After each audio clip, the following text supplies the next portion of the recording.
Hello guys, in today's video I will be showing you how to find external media settings on your account on Bluesky easy and quickly. So first of all, enter the application,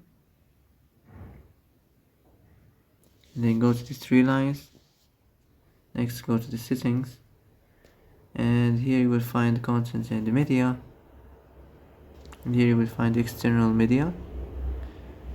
So as you see here, you'll find enable media players. So here you can manage this section as you like. External media preferences. So that's it. That's how to find and manage external media preferences on Bluesky.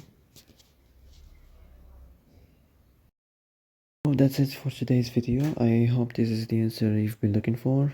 If you like this video, don't forget to like and subscribe. And that's it.